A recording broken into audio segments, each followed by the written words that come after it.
The 13th annual Cycle for St. Joe's event will be taking place Sunday. Cyclists will raise money for the hospital, going towards things like patient programming, facility upgrades, and new medical equipment. And one of the participants who's riding for the first time this year is Luke Gilgan. Luke is the son of philanthropist Peter Gilgan, who's been a major financial supporter of St. Joe's over the years. So, Luke, you're joining us live this morning. You're joining the run on Sunday, the race on Sunday, or the ride, I should say, not a race, but you got us kind of racing-like gear here. That's right. What made you this year decide, you know what, I'm going to take part, I'm going to do this? Well, I mean, it's definitely because of the cause. There's so many cycling events that take place throughout the city, throughout the year, and they're all fun and special. Yeah. But St. Joe's is such a unique hospital, such a unique healthcare facility at such a unique time in their life that I was absolutely compelled to join our Les Domestiques team and get out there for the ride and raise some funds. For people who don't know, Luke, what does make St. Joe's so unique? Because I know we talk about it a lot on the program, but what makes it unique? Yeah, great question. So obviously I'm a little bit biased because I have some deep roots with St. Joe's. So I live in the West End, so it's my local community hospital. Yeah. My family has deep roots there. So my father was born at St. Joe's along with all of his siblings, my friends, my neighbors. Everyone in the West End knows what a special place it is. Yeah. But of course, most important to me is that's where my own children were born. Yes. So I can speak firsthand to the compassionate care that you receive at St. Joe's, even on that most important day of your life. Yeah, it's a massive day, and you're right, the diversity of what happens at St. Joe's is pretty remarkable here.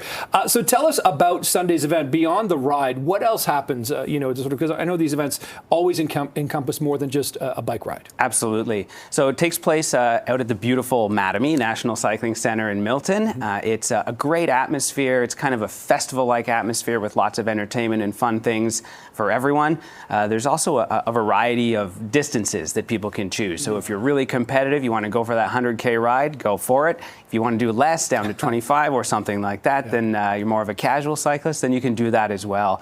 But it brings together a great group of people. It brings together friends, neighbors, and supporters of the West End of Toronto, but also healthcare workers and doctors. There's lots of them from the hospital that'll be riding as well, just to be part of that camaraderie and uniting around this great cause. And is there something specific that the money raised this year is going towards for the hospital, or is it more just of a general? Yeah, it's a great question, and that's what I mentioned before about the unique time for St. Joe's. So St. Joe's is beginning planning for the new patient care tower, which is really going to be a transformative project in the city's West End. This is going to be a massive new tower that will really change the landscape and will really change healthcare in the West End of the city.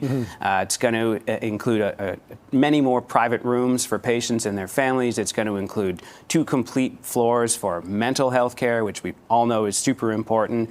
It's also being built from first principles with sustainability in mind, so really thinking about wellness and well-being in a holistic way. And that's what the Cycle for St. Joe's is supporting this year, is that great new tower. Amazing. What a wonderful idea here. How much have you been training for this, Luke? Is this something, are you an avid cyclist or are you sort of like a weekend warrior?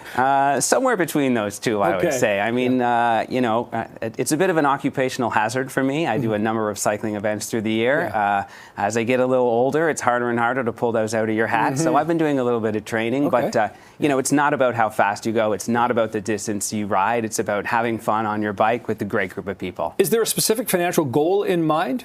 Yeah, so the hospital is aiming to raise $550,000 this year. It's at 70% of the goal as of this morning. We're really hoping that momentum continues to build and more people register to sign up and take part. And if they can't take part, consider a financial donation. Right. And Luke, you and I were watching as Bill was doing the forecast. The forecast for Sunday looks amazing for a ride. So if people are saying, oh, I wasn't too sure if I wanted to get out, can people still register and sign up? Absolutely. You can still register and sign up. Take a look at both the weather forecast and the color of the leaves on the trees, because those two will remind you cycling season doesn't last forever. Yeah, that's a good point. I suggest you sign up and come on out for a great ride. Well, listen, Luke, good luck this weekend. Pleasure meeting you this morning, and good luck reaching that fundraising goal as well. Pleasure to talk to you. Yeah, thanks so much.